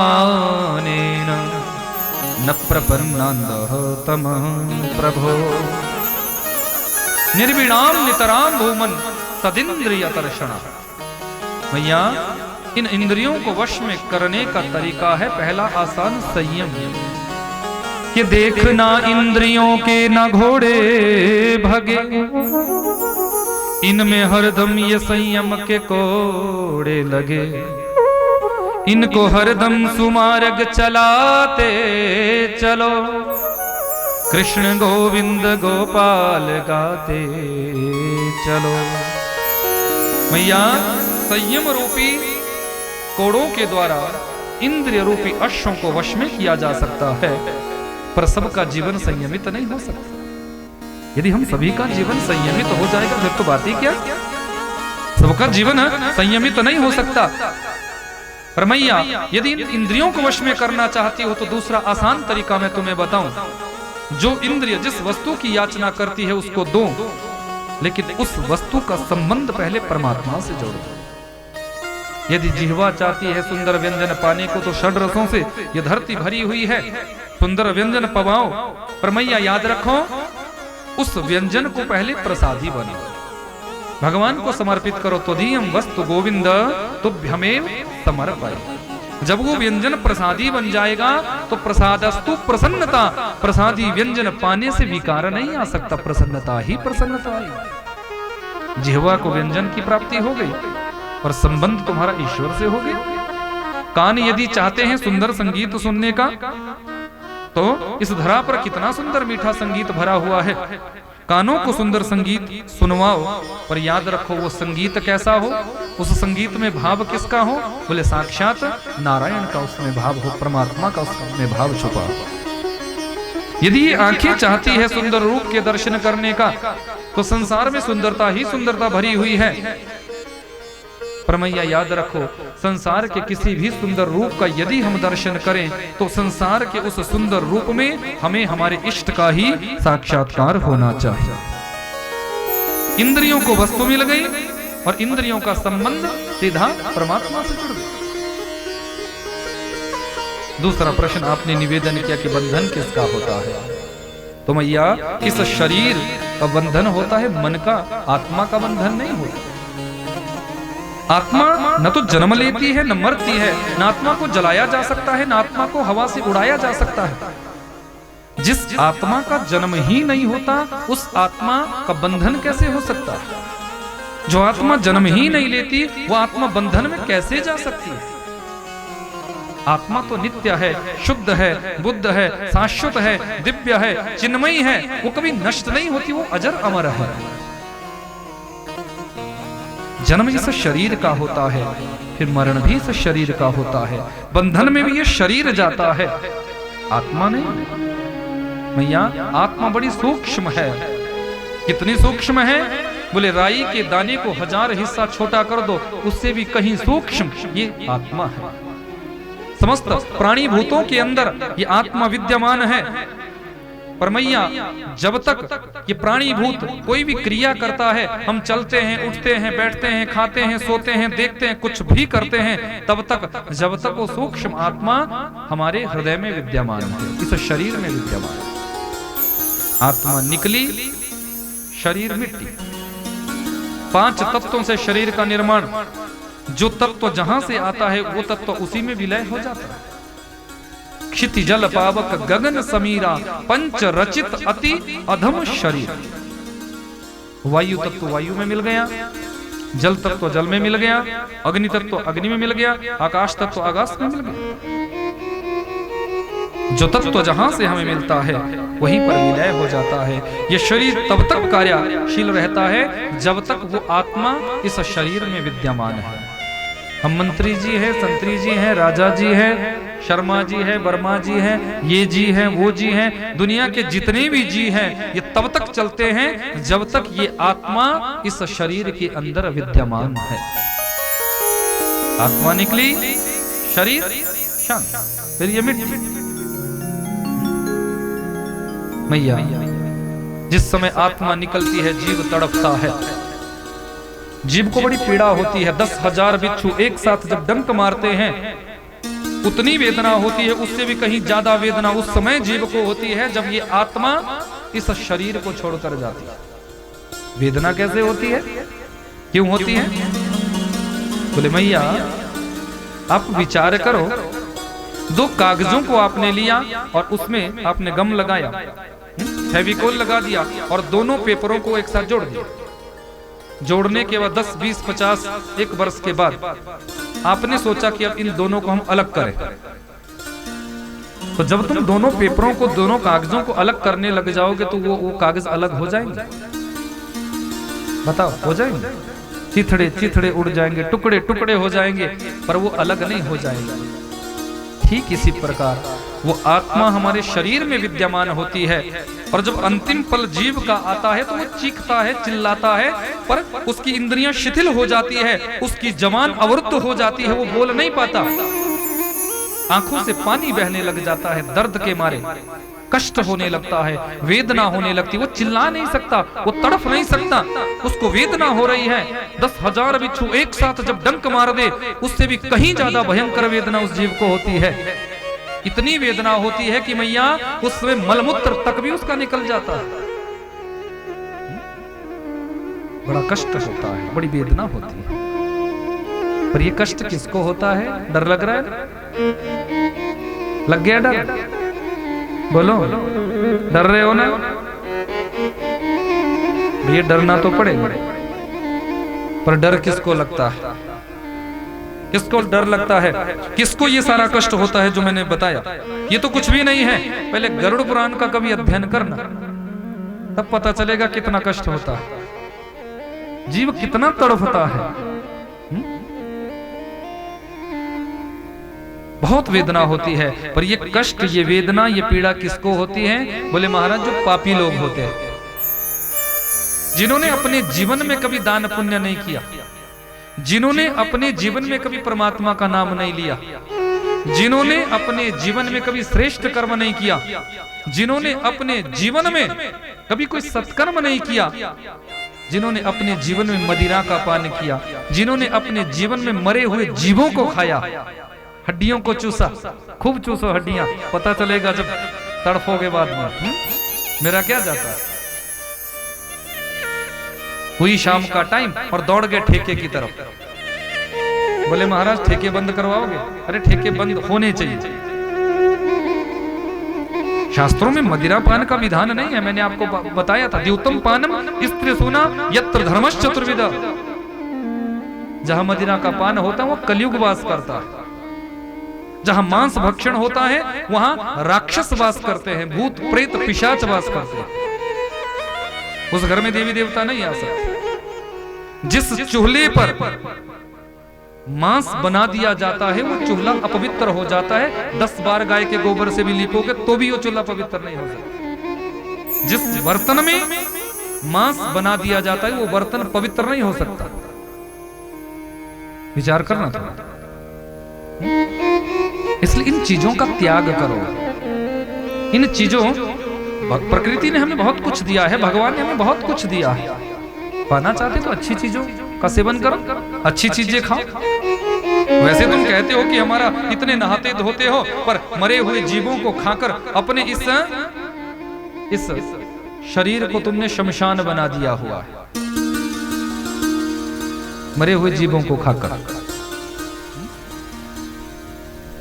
जो पापी लोग होते हैं उनका जब प्राण निकलते हैं ना, तो यमराज के भयंकर दूत जब उन्हें यातना देते हैं तो वो तड़फते हैं, वो चिल्लाते हैं। पर जो भगवान के भक्त होते हैं, जो परमात्मा का नाम लेते हैं, जो परमात्मा की कथा सुनते हैं, जो अपने जीवन में परमात्मा से प्रीति बनाते हैं, उनके प्राण तो कैसे निकल जाते हैं पता भी नहीं चलता कि देहांत काले तुम सामने हो, मुरली बजाते मन को लुभाते, यही गीत गाकर तननाथ त्यागूं, श्री कृष्ण गोविंद हरे मुरारे। अंतिम पलों में उनके सामने मेरा सांवला सरकार प्रकट हो जाता है, यमराज के दूतों को वो भगा देते हैं और मेरे गोविंद का उन्हें साक्षात्कार होता है, जो अपने जीवन में परमात्मा के नाम को जपते हैं। इसीलिए तो मैं आपसे कहता रहता हूं कि भगवान का नाम जपो, भगवान का नाम जपो, कीर्तन गाओ, भगवान की कथा सुनो, जितना सुनोगे कल्याण होगा। कोई मेरी कोठी नहीं बन जाएगी, कोई मेरे खजाने नहीं खुल जाएगा, पर हमारे कहने का मतलब सिर्फ इतना है कि अधिक से अधिक हम भगवान से अपनी प्रीति जोड़े, परमात्मा से अपना संबंध स्थापित करें, भगवान की भक्ति अपने जीवन में हम लाएं, तब हमारा जीवन जीना सार्थक है। भक्त वत्सल भगवान की, बांके बिहारी लाल की, तब जाके हमारे जीवन की व्यवस्था हो सकती है, तब जाके व्यवस्था हो सकती है। क्योंकि उस परात्पर प्रभु ने पूरी सृष्टि का निर्माण किया है। वो परात्पर प्रभु पूरी सृष्टि को बनाता है, सृष्टि की व्यवस्था करता है। उसने इस प्रकृति में हमें क्या कुछ नहीं दिया है? सुंदर फल फूल दिए हैं, सुंदर वनस्पतियां दी है, सुंदर वातावरण उस प्रभु ने दिया है। इतना सुंदर मुख हमें दिया, इतनी सुंदर वाणी हमें दी, देखने के लिए नयन दिए, सुनने के लिए कान दिए, चलने के लिए टांगे दे दी, दो पैर दे दिए कि चल भजन जहां होता है वहां जा, सेवा करने के लिए 2 हाथ दे दिए भगवान ने। इतनी सुंदर काया तुम्हें दी उस सृष्टि बनाने वाले ने, जिसने पूरी सृष्टि का निर्माण किया है। फिर भी हम उसका भजन ना करें तो गलती किसकी? बोलो। फिर भी यदि हम उस परात्पर प्रभु का भजन न करें तो गलती फिर हम आपकी है, उसकी नहीं। उसने तो इस सृष्टि को रचकर, सृष्टि की सबसे जो श्रेष्ठतम कृति है भगवान की, वो है मानव। जो सबसे उत्तम कृति भगवान की है, सबसे श्रेष्ठतम, सबसे अच्छा मॉडल आप आज की भाषा में समझो कि जो सबसे सुंदर मॉडल है इस दुनिया का, वो है मानव। उसके बाद भी यदि हम भजन ना करें तो फिर गलती किसकी? रचा है सृष्टि को उस प्रभु ने, वही ये सृष्टि चला रहे हैं। जो पेड़ हमने लगाया पहले, जैसा कर्म करोगे, जो पेड़ हमने लगाया पहले, उसी का फल हम अब पा रहे हैं। रचा है सृष्टि को जिस प्रभु ने, वही सृष्टि चला रहे हैं। रचा है सृष्टि को जिस प्रभु ने, वही सृष्टि चला रहे हैं। जो पेड़ हमने लगाया पहले, जो पेड़ हमने लगाया पहले,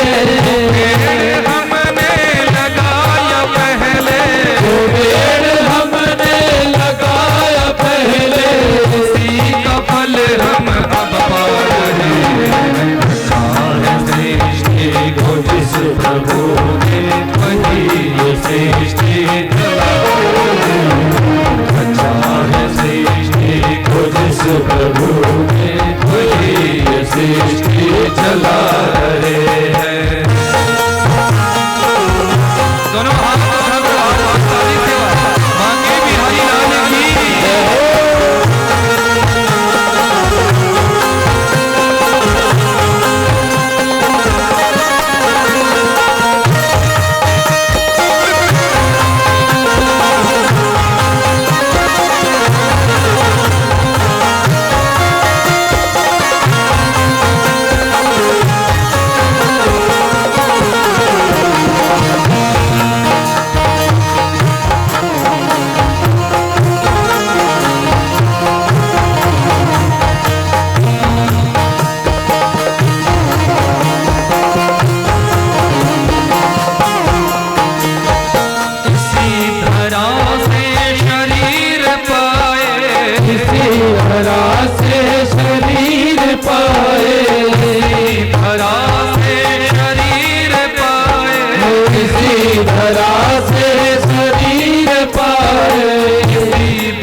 देवहूति का वंश आगे नहीं चला। माता देवहूति की दो अन्य बहिनें थी, आकुति और प्रसूति। आकुति नाम की जो बहन है उसका विवाह रुचि प्रजापति के साथ हुआ। इन्हीं रुचि प्रजापति के साथ यहाँ यज्ञ नारायण भगवान प्रकट हुए। बोले यज्ञ नारायण भगवान ने की। प्रसूति नाम की जो कन्या है इनका विवाह दक्ष प्रजापति के साथ हुआ। संसार में दक्ष और प्रसूति की संतानें पूरे भूमंडल पर पूर्ण हुई। अपनी समस्त संतानों को श्रेष्ठ संस्कार दिए। इतना उच्च ज्ञान माता प्रसूति का था कि आज भी जो लेबर रूम होता है ना, उस लेबर रूम के बाहर क्या लिखा होता है? प्रसूति कक्ष। कभी लेबर रूम के बाहर पढ़ना जरा ध्यान से, क्या लिखा होता है? प्रसूति कक्ष। माता प्रसूति को आज भी वहां याद किया जाता है। इन्हीं माता प्रसूति के यहाँ साक्षात भगवती जगदम्बा सती बनकर अवतरित हुई। और इन्हीं सती का विवाह दक्ष ने भगवान शंकर जी से किया। दक्ष अभिमानी है, पद का अभिमान है। जीवन में अपनी अधिकता का अभिमान कभी मत करो। पद ऊंचा है तो अभिमान हुआ। एक सभा को संबोधित करने के लिए दक्ष को आना था। आने में विलंब हुआ तो महादेव जी वही अपनी साधना में बैठ गए, समाधि लग गई। दक्ष आया, सारे देवता दक्ष के सम्मान के लिए, स्वागत के लिए खड़े हुए। पर भगवान शंकर जी तो समाधि में थे, इसलिए दक्ष को देख नहीं पाए। दक्ष ने टेढ़ी दृष्टि से देखा और समझ गया कि मेरा जामाता मेरा अपमान कर रहा है, मेरे सम्मान के लिए खड़ा नहीं हुआ, मानो मेरा अपमान किया हो, मेरा अपमान किया हो। बस दक्ष के अंदर ईर्ष्या का बीज उत्पन्न हो गया। अब दक्ष सोचता है कि मेरे जामाता ने मेरा अपमान किया है। मंच पर गया तो वहां से संबोधन में ही कहना शुरू कर दिया। बोले इस भूत भावन को, इस अघोरी को, इस शमशानवासी को, इस वैराग्य से परिपूर्ण दिगंबर को बहुत बड़ी गलती कर दी जो मैंने अपनी इतनी सुंदर कन्या को ब्याह दिया। ये शमशानवासी अब शब्द कहे, लेकिन भगवान शंकर जी ने सोचा कि स्वसुर है, प्रत्युत्तर में कुछ भी नहीं कहा। सभा समाप्त हुई। सारे देवी देवता यहाँ वहां अपने अपने स्थान को गए। दक्ष कनखल हरिद्वार पहुंचा, लेकिन अपनी राजधानी में जाने के बाद भी दक्ष का वो क्रोध शांत नहीं हुआ। सोचा और अपमान करो। बहुत बड़ा यज्ञ अपने यहाँ रखा है, उस यज्ञ में समस्त देवी देवताओं को आहूत किया है, पर शंकर जी और सती जी के लिए उस यज्ञ से कोई आमंत्रण पत्र नहीं भेजा। यहाँ समय व्यतीत हुआ। देवी सती और शंकर जी में थोड़ा अनबन चली हुई है। अनबन किस बात को लेकर?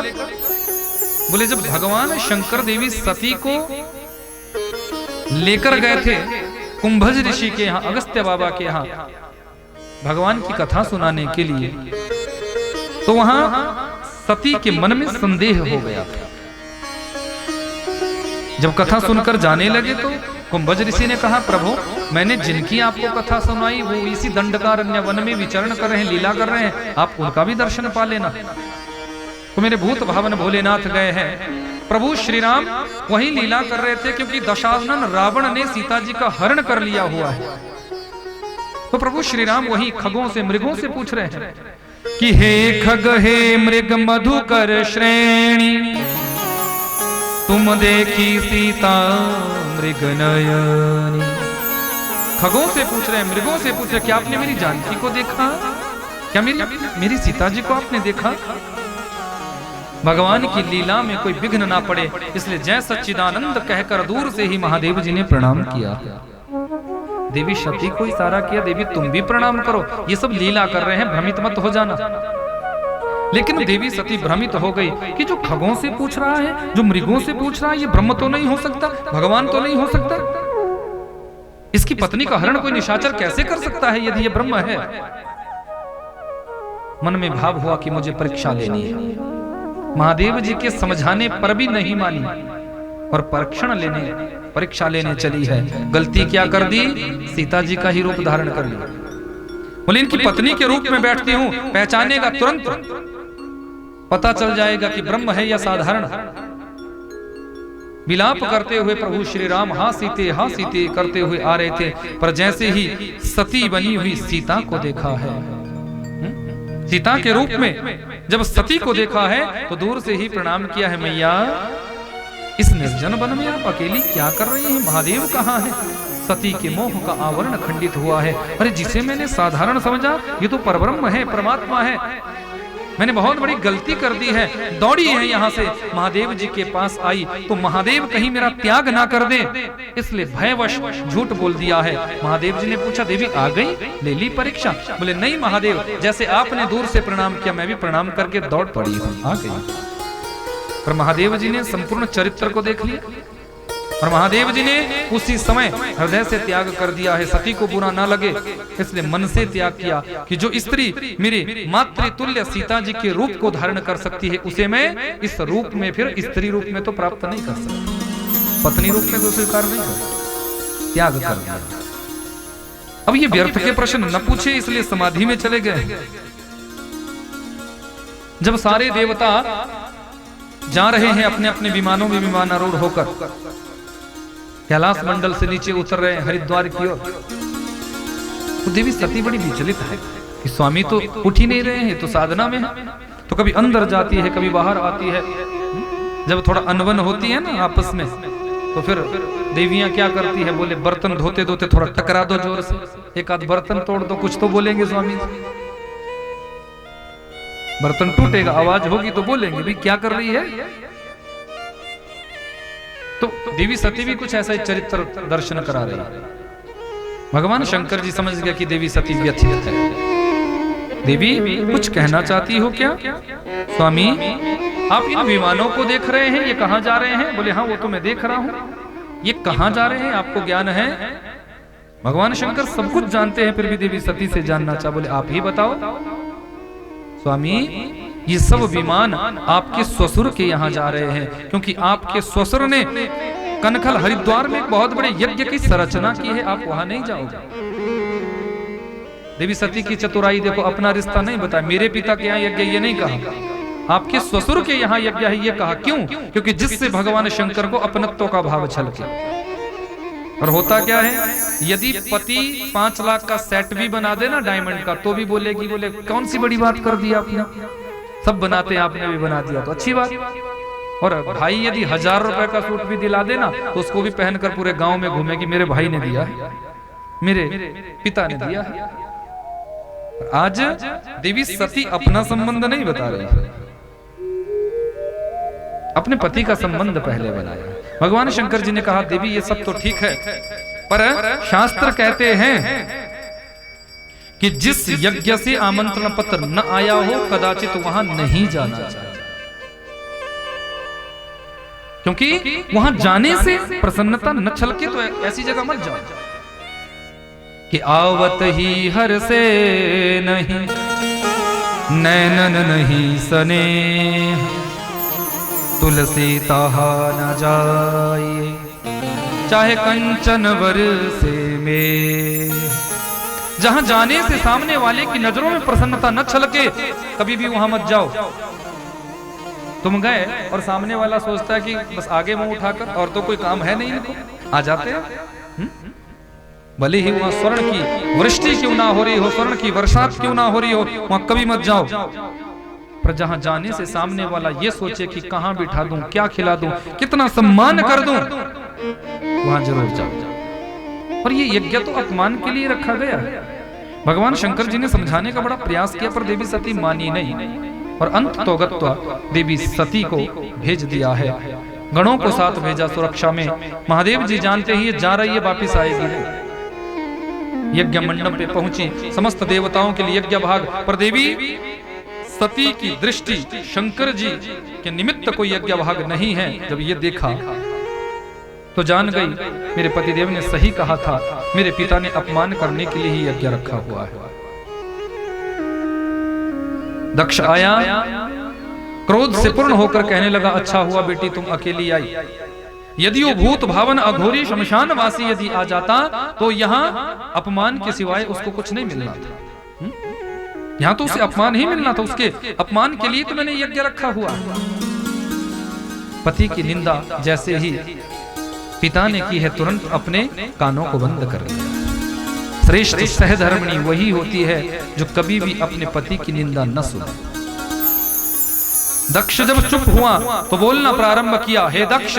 आज पिता नहीं बोला, दक्ष कहकर संबोधित किया कि अपूज्य यत्र पूज्यन्ते पूजनीयो न पूज्यते त्रीणि तत्र विविष्यन्ति दुर्भिक्षम मरणं भयम्। जिस यज्ञ में अपूज्य लोगों की पूजा होती है और पूजने योग्य जो महादेव है उनकी पूजा नहीं होती, वो यज्ञ कभी पूरा नहीं हो सकता। वो यज्ञ विध्वंस हो जाएगा, वो यज्ञ नष्ट हो जाएगा, वहां आतंक या भय का वातावरण प्रकट हो जाएगा। हे दक्ष, जिस जिह्वा से शिव की निंदा हुई है उस जिह्वा तो कटकर धरती पर गिर जाना चाहिए, पर मैं ऐसा नहीं कर सकती क्योंकि तुम्हारे शुक्र से मेरे इस शरीर की प्रकृति हुई है, मेरे इस शरीर का निर्माण हुआ है। मैं तुम्हें तो कष्ट नहीं दे सकती, तुम्हें कष्ट तो अपने आप मिल जाएगा, लेकिन मैं तुम्हारे शुक्र से निर्मित इस शरीर को तो नष्ट कर ही सकती हूँ। अपने पैर के दाहिने अंगूठे से योगाग्नि को प्रकट किया है और वहीं योगाग्नि में अपने शरीर को ध्वस्त किया है, भस्म किया। शिवगणों ने यज्ञ को विध्वंस करना चाहा, भृगु अंगिरा आदि ऋषियों ने वहां से भगाया। रोते रोते शिवगण गए, महादेव माता सती हमारे बीच में नहीं रही। महादेव जी को कोप हुआ, अपनी जटाओं में से एक जटा उखाड़ी है शीश से और वो जटा शिला पर पटकी है। उस जटा के दो भाग हुए हैं, एक भाग से वीरभद्र और दूसरे भाग से भद्रकाली प्रकट हुई है। और वो आज्ञा करें आज किसको नष्ट करें। महादेव जी ने कहा, जाओ कनखल हरिद्वार पहुंचो अपने समस्त परिकरों के साथ, दक्ष यज्ञ को विध्वंस कर दो, दक्ष के शीश को काटकर यज्ञ कुंड में आहूत कर दो, जो भी तुम्हें इस कार्य को करने से रोके उसे भी नष्ट भ्रष्ट कर दो, यज्ञ विध्वंस कर दो। भद्रकाली और वीरभद्र आए हैं, यज्ञ विध्वंस कर दिया है। यज्ञ विध्वंस हो गया, दक्ष का शीश काटकर यज्ञ कुंड में आहूत कर दिया। त्राही त्राही होने लगी, देवता लोग रोने लगे हैं। ब्रह्मा जी के पास गए हैं, ब्रह्मदेव आप ही कुछ करो, आप ही कुछ करो। यज्ञ की मर्यादा नष्ट हो गई, यज्ञ की मर्यादा भंग हो गई। ब्रह्मा जी ने कहा, चिंता मत करो, मैं उनके स्वभाव को जानता हूँ। यदि वो कुपित हुए हैं तो अतिशीघ्र शांत भी हो जाएंगे, क्योंकि क्षणे तुष्टा क्षणे रुष्टा, तुष्टा रुष्टा क्षणे क्षणे अतिशीघ्र शांत भी हो जाते हैं। हम सभी को उन्हीं भूतेश्वर महादेव जी की शरणागति में जाना चाहिए। सारे देवता भगवान शंकर जी की शरणागति में पहुंचे हैं। हमारे हिमाचल प्रदेश में भगवती के शरीर के दो अंग गिरे, जिह्वा कांगड़ा में गिरी तो माँ ज्वाला जी प्रकट हो गई। नयन बिलासपुर प्रांत के नैना देवी क्षेत्र में गिरे तो वहां माँ नैना देवी प्रकट हो गई। ये दो शक्तिपीठ है हमारे हिमाचल प्रदेश में, और भगवती सती के शरीर से 52 शक्तिपीठों का निर्माण। उन समस्त शक्तिपीठों के श्री चरणों में हम सभी प्रणाम करते हैं। बोली जगदम्बा महारानी की, भक्त वत्सल भगवान की। मनु महाराज की 3 पुत्रियों के वंश का वर्णन हुआ। 2 पुत्र प्रियव्रत और उत्तानपाद। उत्तानपाद राजा की पत्नी का नाम है सुनीति। सुनीति कौन? जिसके विचार अच्छे, भाव अच्छे और जिसका चरित्र अच्छा, वो सुनीति। जिस घर में सुनीति जैसी स्त्री होती है उसी घर में ध्रुव जैसे बालक का जन्म होता है। ध्रुव का मतलब है अटल, ध्रुव का मतलब है नित्य, ध्रुव का मतलब है शाश्वत। ध्रुव जी का जन्म राजा उत्तानपाद के यहाँ हुआ। एक दिन राजा उत्तानपाद किसी दूसरे राज्य में गए और एक सुंदर कन्या को देखा जिसका नाम है सुरुचि। सुरुचि जैसी स्त्री देखने में सुंदर हो सकती है, पर विचारों की सुंदरता उसके अंदर हो ऐसा आवश्यक नहीं।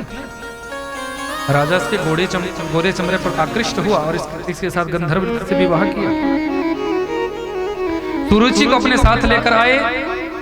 सुनीति को जब इस बात का पता चला तो कष्ट तो बहुत हुआ, पर सोचा कि यदि मेरे पति की प्रसन्नता इसी में है तो इस दुख को भी सहन करूंगा।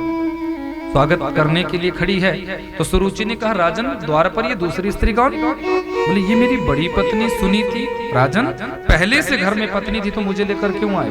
सुनो, यदि आप चाहते हैं कि मैं अंदर प्रवेश करूं तो पहले इसे महलों से बाहर करो। सुनीति ने विचार किया कि यदि मेरे स्वामी की प्रसन्नता इसी में है तो मैं इस दुख को भी सहन करूंगी। महलों के बाहर एक पर्ण कुटी बनाई है और अपने बेटे ध्रुव के साथ वही रहना प्रारंभ किया। एक दिन कुछ संत आए, संतों की सेवा सुनीति ने की है। संत जब जाने लगे तो कहने लगे, बेटी हम तुम्हारी सेवा से बड़े प्रसन्न हैं, हम कुछ देना चाहते हैं, मांगो तुम क्या मांगना चाहते।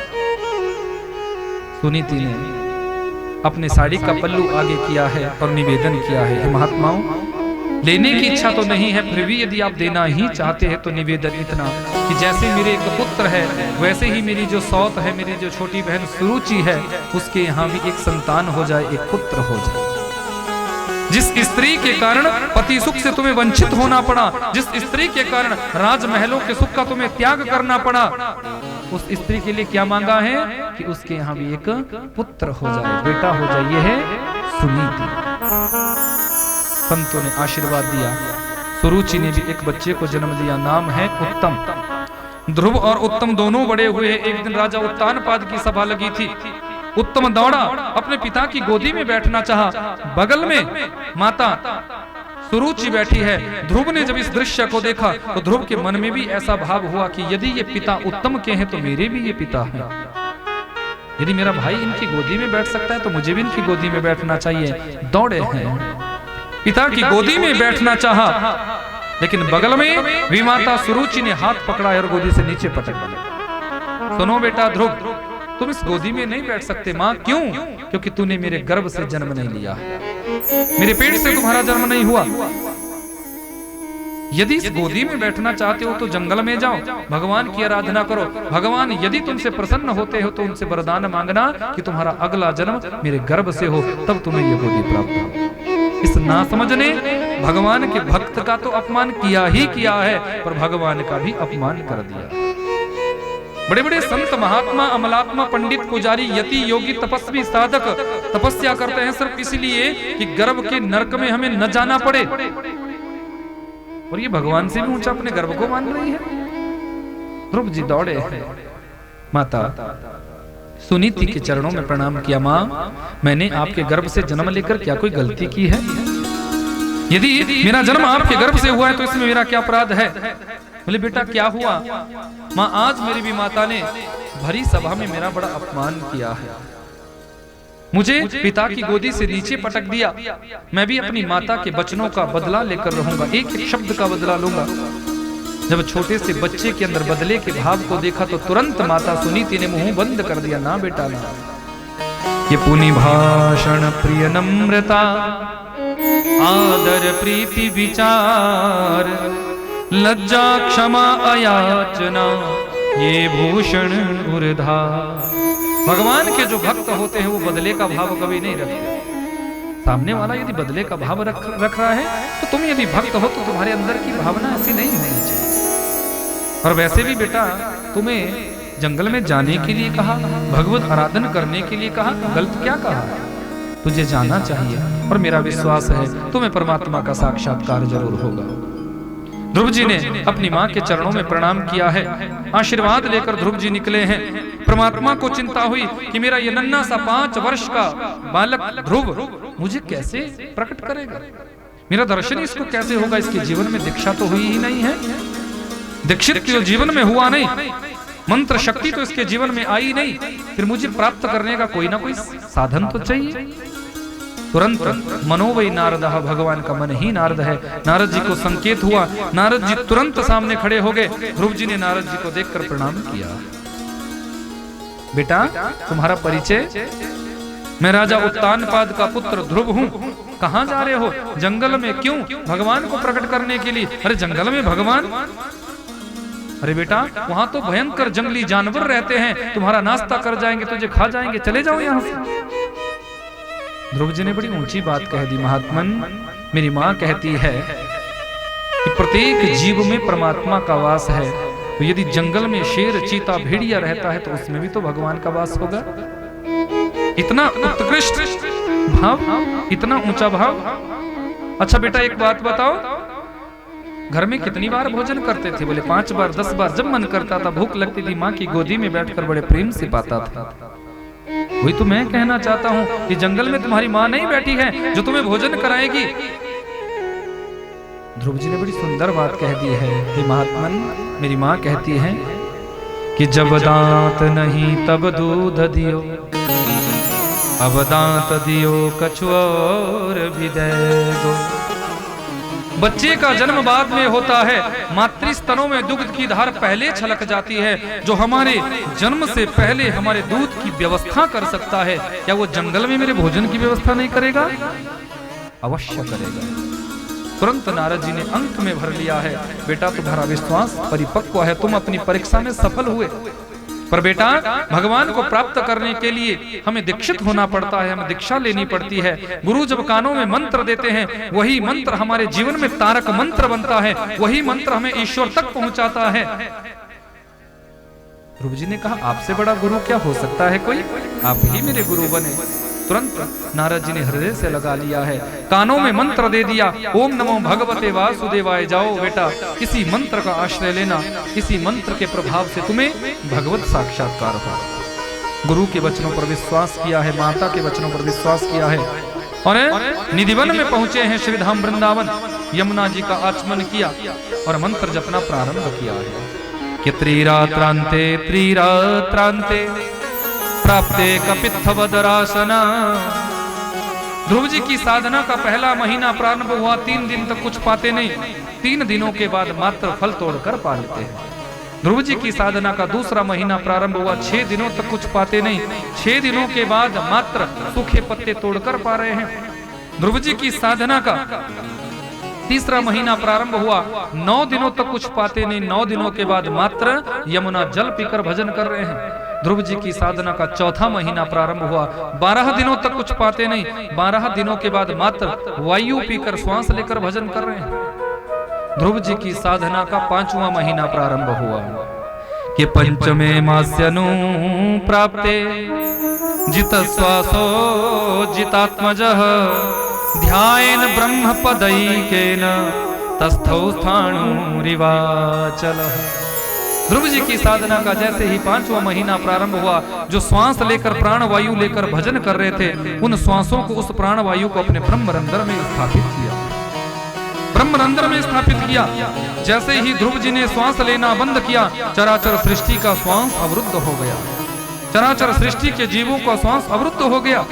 देवताओं को सांस लेने में कठिनाई हो रही है। देवता लोग ब्रह्मा जी के पास गए, ब्रह्मदेव आप ही कुछ करो, सांस नहीं लिया जा रहा है, बेमौत हम सभी मारे जाएंगे। ब्रह्मा जी कहे, मेरी भी यही हालत हो रही है, मुझे भी कठिनाई हो रही है, नारायण जी के पास जाना चाहिए। सारे देवता नारायण महाप्रभु की शरणागति में गए हैं, प्रभु हम सभी को सांस लेने में कठिनाई आ रही है, सांस नहीं लिया जा रहा है। भगवान ने कहा, देवताओं चिंता मत करो, मेरा नन्हा सा भक्त निधिवन में अपने श्वासों को रोककर मेरा भजन कर रहा है, चराचर सृष्टि का श्वास अवरुद्ध हो गया है, प्रभु जल्दी से अपने भक्त को दर्शन दे। मेरे परात्पर प्रभु कहते हैं, मैं अपने भक्त को दर्शन नहीं देता, मैं तो अपने भक्त का दर्शन पाता हूँ, अपने भक्त का दर्शन करता हूँ। तुरंत मेरे परात्पर प्रभु ध्रुव जी के सामने प्रकट हो गए हैं। पर नारद जी ने जिस झांकी को हृदय में बसाया था, वही झांकी अंदर बसी हुई है, अपनी समस्त इंद्रियों को अंतर्मुखी किया हुआ है, आंख बंद है, ध्यान लगा हुआ है, श्वास बंद है। 10-20 मिनट जब हुए तो भगवान ने सोचा कि अंदर की झांकी को हटाना होगा। परमात्मा ने तुरंत अंदर के स्वरूप को खींचा है। जैसे ही अंदर की झांकी हटी, ध्रुव जी हड़बड़ाए, आंख खोली तो सामने चतुर्भुज नारायण का दर्शन किया है। बोले नारायण भगवान की। भक्त भगवान को देख रहा है और भगवान भक्त को देख रहा है। न तो ध्रुव जी कुछ कह रहे हैं और न ही भगवान कुछ कह रहे हैं। देवता लोग सब टकटकी बांध कर देख रहे हैं। हमें ऐसा मौका मिलता तो मांगने की लिस्ट बनाकर दे देते। ध्रुव जी विचार करते, मांगू क्या जब मांगना आता ही नहीं। अवस्था 5 वर्ष की है, भजन करते करते 5 महीने व्यतीत हुए, 5.5 वर्ष की अवस्था। भगवान ने तुरंत अपना वेदमय शंख का स्पर्श ध्रुव जी के कपोल से किया है और जन्म जन्मांतरों की प्रसुप्त सरस्वती आज प्रस्फुटित हो गई है। योऽन्तः प्रविश्य मम वाचमिमां प्रसुप्तां संजीवयत्यखिल शक्तिधरा स्वधाम्ना अन्यासहस्रचरण श्रवण त्वगादि प्राण नमो भगवते पुरुषाय तुभ्यम। हे प्रभु, मेरी जो जन्म जन्मांतरों की प्रसुप्त वाणी थी आज आपके स्पर्श मात्र से वो प्रस्फुटित हो गई है। आज वो जन्म जन्मांतरों का ज्ञान मेरे अंदर प्रकट हो गया है आपकी कृपा से। जिस पर मेरे प्रभु की कृपा हो जाए उस पर फिर सबकी कृपा हो जाती है। कि मूकम करोति वाचालम पंगुम लंघयते गिरिम यत्कृपा तमहं वंदे परमानंद माधव। यदि जीव के ऊपर मेरे परमात्मा की कृपा हो जाए तो बड़े से बड़ा लंगड़ा व्यक्ति सहज पर्वतों को लांग जाता है, बड़े से बड़ा मूक व्यक्ति वाचाल बन जाता है। यदि मेरे गोविंद की कृपा हो जाए, ईश्वर कृपा करे तो क्या नहीं हो सकता। पर निवेदन है बस परमात्मा से अपने जीवन में उनकी भक्ति मांगना। भगवान ने जब ध्रुव जी को मांगने के लिए कहा कि मांगो ध्रुव, तुम मुझसे क्या मांगना चाहते हो, तो ध्रुव जी ने तो निवेदन किया, प्रभु बस मेरे जीवन में आपकी शाश्वत भक्ति बनी रहे, मुझे और कुछ नहीं चाहिए, मैं और कुछ नहीं लेना चाहता, बस अपने जीवन में आपकी भक्ति करना चाहता हूँ, आपकी भक्ति मुझे मिल जाए, आपके नाम की भक्ति मैं करता रहूं, बस यही मुझे भाव चाहिए।